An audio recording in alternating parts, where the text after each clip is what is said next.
நபிகள் நாயகம் ஸல்லல்லாஹு அலைஹி வஸல்லம் அவர்கள் கூறிய செய்தி புகாரியில் 2449வது நபிமொழியாக நீங்கள் பார்க்கலாம். உங்களில் ஒருவருக்கு மரண நேரம் வந்தால், உங்களில் ஒருவருக்கு மரணம் நெருங்கினால், அவர்கள் தன்னுடைய ஆயுள் காலத்தில் எந்த சகோதரனுக்காவது மானபங்கப்படுத்தியோ வேறு ஏதாவது ஒரு இழப்புகளை செய்திருந்தாலோ உடனே அவர்கள் உலகத்திலேயே பரிகாரம் தேடி சமாதானமாகி கொள்ளட்டும் என்றார்கள் ரசூலுல்லாஹி ஸல்லல்லாஹு அலைஹி வஸல்லம். இல்லாவிட்டாலோ பேரங்களும் நட்பு உறவுகளும் எந்த பயனும் அளிக்காத அந்த மறுமை நாளில் அமல்களை அல்லாஹ் ரப்பல் ஆலமீன் பாதிக்கப்பட்டவர்களுக்கு எடுத்துக் கொடுத்து விடுவான். ரசூலுல்லாஹி ஸல்லல்லாஹு அலைஹி வஸல்லம் அவர்கள் சொன்னார்கள், மரணம் நெருங்கும் பொழுது பரிகாரம் தேடுங்கள். உடனே போய் துனியாவில் போய் உங்களால் பாதிக்கப்பட்ட யாருக்காவது ஏதாவது வார்த்தையினாலோ செயல்பாட்டினாலோ பொருளாதாரத்தாலோ ஏதாவது நாம் ஒரு மனது நோக்குமாறு நடந்திருந்தால் போய் பரிகாரம் தேடி உலகத்திலேயே சமாதானமாகிக் கொள்ளுங்கள். அவர் அல்லாஹ்விடத்திலே உங்களை காட்டிக் கொடுப்பதற்கு முன்னால், அல்லாஹ்வுடைய நீதிமன்றத்தில் அவர் வழக்கை கொண்டு வருவதற்கு முன்னால் உலகத்திலேயே சமாதானமாகுங்கள் என்றார்கள் ரசூலுல்லாஹி ஸல்லல்லாஹு அலைஹி வஸல்லம்.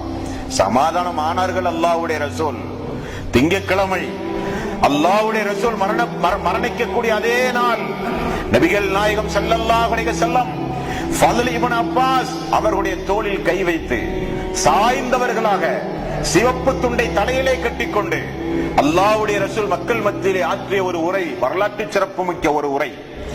எந்த தலைவனும் இப்படிப்பட்ட பகிரங்கமான ஒரு உரை நிகழ்த்திய வரலாறு உலகத்தில் எங்கும் நீங்கள் பார்க்க முடியாது.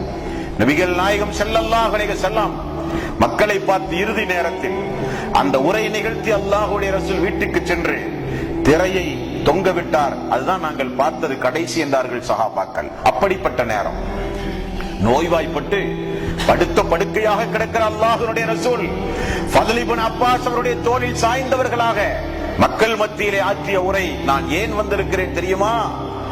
நான் உங்களுக்கு உங்களுடைய முடி அளவு நான் ஏதாவது இழப்புகள் செய்திருந்தாலோ, பொருளாதாரம் வாங்கி நான் திரும்ப கொடுக்காமல் இருந்தாலோ, பேச்சின் மூலம் ஏதாவது உங்களுடைய மனதை நான் நோகுமாறு நடந்திருந்தாலோ, இதோ இந்த முஹம்மதை உங்களிடத்திலே ஒப்படைத்து விடுகிறேன், பழிதீர்த்துக் கொள்ளுங்கள் என்றார்கள் ரசூலுல்லாஹி ஸல்லல்லாஹு அலைஹி வஸல்லம்.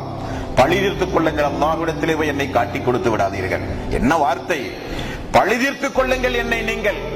ரசூலுல்லாஹி ஸல்லல்லாஹு அலைஹி வஸல்லம் அல்லாஹ்வுடைய ரசூல் மீண்டும் சொன்னார்கள், உங்களில் யாருக்கும் எந்த சந்தேகமும் வேண்டாம்.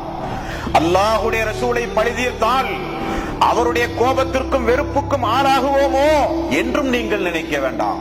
நீங்கள் என்னை தாராளமாக பழிதீர்த்துக் கொள்ளலாம் என்றார்கள் ரசூலுல்லாஹி ஸல்லல்லாஹு அலைஹி வஸல்லம். இரண்டாவது நாள் மீண்டும் ஃபத்ல் இப்னு அப்பாஸ் அவர்களோடு சேர்ந்து வந்த அல்லாஹ்வுடைய ரசூல் சொன்னார்களாம். அல்லாஹ்வுடைய ரசூல் இரண்டாவது நாள் சேர்த்து சொன்ன ஒரு வார்த்தை, கூடுதலாக பழிதீர்த்துக் கொள்பவரை நான் நேசிக்கிறேன் என்றார்கள் ரசூலுல்லாஹி ஸல்லல்லாஹு அலைஹி வஸல்லம்.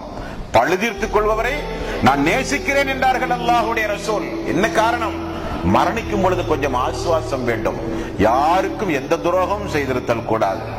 மரணிக்கும் பொழுது நாம் உண்டு, நம்முடைய அமல் உண்டு, நம்முடைய ரப் உண்டு.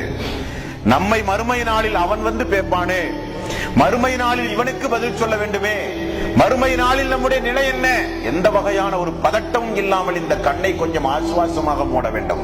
ஆகவேதான் ரசூலுல்லாஹி ஸல்லல்லாஹு அலைஹி வஸல்லம் போய் பழிதீர்த்துக் கொள்ளுங்கள், மரணம் நெருங்கும் பொழுது, உங்களுக்கு மரணம் சம்பவிக்கும் பொழுது போய் உடனே போய் மக்கள் மத்தியிலே போய் பழிதீர்த்துக் கொள்ளுங்கள் என்றார்கள் அல்லாஹ்வுடைய ரசூல். நபிகள் நாயகம் ஸல்லல்லாஹு அலைஹி வஸல்லம் மரணிப்பதற்கு 3 தினங்களுக்கு முன்னால் அல்லாஹ்வுடைய ரசூல் சொன்ன செய்தி முஸ்லிம் என்கிற நபிமொழி தொகுப்பில் 5517வது நபிமொழி. இதையும் மரண தருவாயில் உள்ளவர்கள் பின்பற்ற வேண்டும் என்று அல்லாஹ்வுடைய ரசூல் சொன்னார்கள். கபுல மௌத்திஹி பிஸலாஸத்தி அய்யாம், அல்லாஹ்வுடைய ரசூல் மரணிப்பதற்கு 3 நாட்களுக்கு முன்னால் யகூல் லா யமூதன்ன அஹதுக்கும் இல்லா வஹுவ துஹ்சினு ظن பில்லாஹி அஸ்ஸ வஜல், அல்லாஹ்வை குறித்து நல்ல எண்ணம் கொண்ட நிலையில் நீங்கள் மரணிக்க வேண்டும். அல்லாஹ்வை குறித்து சந்தேகம் எண்ணம் கொண்ட நிலையில் நீங்கள் மரணித்தல் கூடாது. அல்லாஹ்வை குறித்து தப்பும் தவறுமாகவோ, அல்லாஹ் நம்முடைய பாவங்களை மன்னிப்பானா, நாம் செய்த அமல்களை அல்லாஹ் ஏற்றுக்கொள்வானா, எந்த சந்தேகம் உங்களுக்கு வேண்டாம். குல் யா இபாதியல்லதீன அஸ்ரஃபு அலா அன்ஃபுஸிஹிம் லா தக்னது மிர் ரஹ்மத்தில்லாஹ். தங்களுக்கு தாங்களே அநியாயம் செய்து கொண்ட என்னுடைய அடியார்களே, பாவ மன்னிப்பு தேடி ஓடி வாருங்கள், நான் மன்னிக்கிறேன், என்னுடைய அருளின் மீது அவநம்பிக்கை கொள்ளாதீர்கள் என்று அல்லாஹ் திருக்குர்ஆனிலே சொல்கிறான். மரணிக்கும் பொழுது சைத்தான் மிகப்பெரிய தாக்கங்களை உண்டாக்குவான், சைத்தான் மிகப்பெரிய சந்தேகங்களை உண்டாக்குவான், மனக்குழப்பங்களை உண்டாக்குவான். ஒன்றும் ஒன்றும் இரண்டு எப்படி தெளிவாக நாம் தெரிந்து வைத்திருக்கிறோமோ அதே போல நம்மை படைத்த ரப் உண்டு. அவனிடத்தில் நாம் செல்ல போகிறோம். அவன் மிகப்பெரிய கருணையாளன். நான் யாருக்கும் எந்த துரோகமும் செய்யாதவன், இணை வைத்தலுக்கு எதிராக போராடியவன் நான், வித்யார்த்திகள் அனாச்சாரங்களுக்கு எதிராக முடிந்தவரை இந்த உலகத்தில் பிரச்சாரம் செய்தவன் நான், சொந்த வாழ்வில் இணை வைக்காமல் வாழ்ந்தவன் நான். பூமி அளவு எனது அடியானே நீ பாவத்தோடு வந்தாலும் அதே அளவு மன்னிப்போடு உன்னை நான் எதிர்பார்ப்பேன், எனக்கு நீ இணை வைக்காவிட்டால் என்று அல்லாஹ் சொல்லுகிறானே, அவன் தான் நம்முடைய ரப். ஆகவே எந்த சந்தேகமும் அல்லாஹ்வை குறித்து உங்களுக்கு வேண்டாம். நல்ல எண்ணம் கொண்ட நிலையில் இந்த உலகத்திலே இருந்து நீங்கள் விடைபெறுங்கள் என்றார்கள் ரசூலுல்லாஹி ஸல்லல்லாஹு அலைஹி வஸல்லம். மேலும் அல்லாஹ்வுடைய ரசூல் கூறுகிறார்கள், நபிகள் நாயகம் ஸல்லல்லாஹு அலைஹி வஸல்லம் 5518வது நபிமொழி முஸ்லிமில் நீங்கள் பார்க்கலாம். என்ன மனநிலையில் நீங்கள் மரணிக்கின்றீர்களோ, அல்லாஹுவை குறித்து என்ன மனநிலையில் நீங்கள் மரணிக்கின்றீர்களோ அதே மனநிலையில் தான் நீங்கள் எழுப்பப்படுவீர்கள் என்றார்கள் ரசூலுல்லாஹி ஸல்லல்லாஹு அலைஹி வஸல்லம். பாருங்கள், ஒரு சம்பவத்தை அல்லாஹ்வுடைய ரசூல் சொல்கிறார்கள். முஸ்லிம் என்கிற நபிமொழி தொகுப்பில் 5317 5320வது நபிமொழியாக நீங்கள் பார்க்கலாம். ஒரு செல்வந்தர், அவருக்கு மரண நேரம் வந்தது. மரண நேரம் வந்த அந்த செல்வந்தர் தனது மக்களுக்கு ஒரு வசியத்தை செய்கிறார். மக்களே, நான் சொல்லுகிற வசியத்தை நீங்கள் நிறைவேற்றாவிட்டால் இந்த சொத்துகள் அனைத்தையும் நான் வேறு யாருக்காவது எழுதி வைத்து விட்டு மரணித்து விடுவேன். சொல்லுங்கள், நிறைவேற்றுகிறோம் என்று மக்கள் சொன்னார்கள். நான் மரணித்தால் எனது உடம்பை எரித்து சாம்பலாக்கி குளம் குட்டைகளில் கொண்டு போய் கரைத்து விடுங்கள். என்ன காரணம்? எனது வாழ்நாளில் ஒரு நன்மையை கூட நான் செய்யவில்லை.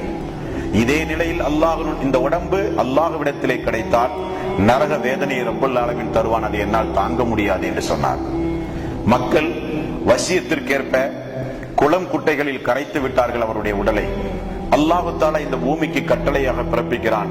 அவருடைய உடல் சாம்பல்கள் எல்லாம் கொண்டு வரப்பட்டு மீண்டும் உயிர் கொடுக்கப்பட்ட அந்த அடியான் எழுந்து மறுமை நாளில் இருக்கும் போது அல்லாஹ் கேட்கிறான், எதற்காக வேண்டி மக்களுக்கு நீ வசியத்து செய்தாய், என்ன காரணம்? அல்லாஹுவே, என்னுடைய ஆயுள் காலத்தில் நான் ஒரு நன்மைகளை கூட செய்யாதவன் யா அல்லாஹ். உன்னை நான் பயந்தேன் மரணிப்பதற்கு முன்னதாக, உன்னை நான் அஞ்சினேன் மரணிப்பதற்கு முன்னதாக. இந்த உடல் இந்த நாளில் உன்னிடத்தில் கிடைத்தால் நரக வேதனை என்னால் தாங்க முடியாது என்று அஞ்சினேன் யா அல்லாஹ் என்று சொன்னவுடன் அல்லாஹு தஆலா உலகத்தில் மரணிப்பதற்கு முன்னதாகவே நான் உண்டு, இந்த நாள் உண்டு, நரகம் உண்டு என்று நீ பயந்த காரணத்தினால் உன்னுடைய பாவங்களை எல்லாம் மன்னித்து நான் சொர்க்கத்திற்கு அனுப்புகிறேன் என்று அல்லாஹ் சொன்னதாக ரசூலுல்லாஹி ஸல்லல்லாஹு அலைஹி வஸல்லம் அவர்கள் கூறுகிறார்கள். இந்த சம்பவம் ஏன் நான் சொல்கிறேன் என்றால், மரணிக்கும் பொழுது நம்முடைய உள்ளத்தில் அல்லாஹுவை குறித்து எப்படி நாம் எண்ணுகிறோமோ அதற்கேற்றவாறு நான் நடப்பேன் என்று அல்லாஹ் சொல்கிறான். என்னை கொடுமைக்காரனாக நீங்கள் நினைத்தால் நான் கொடுமைக்காரன் தான். என்னை நீங்கள் ஒரு பாசக்காரனாக, அன்பு செலுத்தக்கூடியவனாக, இரக்கமுள்ளவனாக, பாவங்களை மன்னிக்க கூடியவனாக, கருணையாளனாக என்னை நீங்கள் பார்த்தால் உங்களுடைய எண்ணத்திற்கேற்ப நான் நடப்பேன் என்று நபிகள் நாயகம் ஸல்லல்லாஹு அலைஹி வஸல்லம் அல்லாஹ் சொல்வதாக கூறுகிறார்கள் என்றால், மரண தருவாயில் நாம் எல்லாம் கொஞ்சம் ஜாக்கிரதையாக இருக்க வேண்டும்.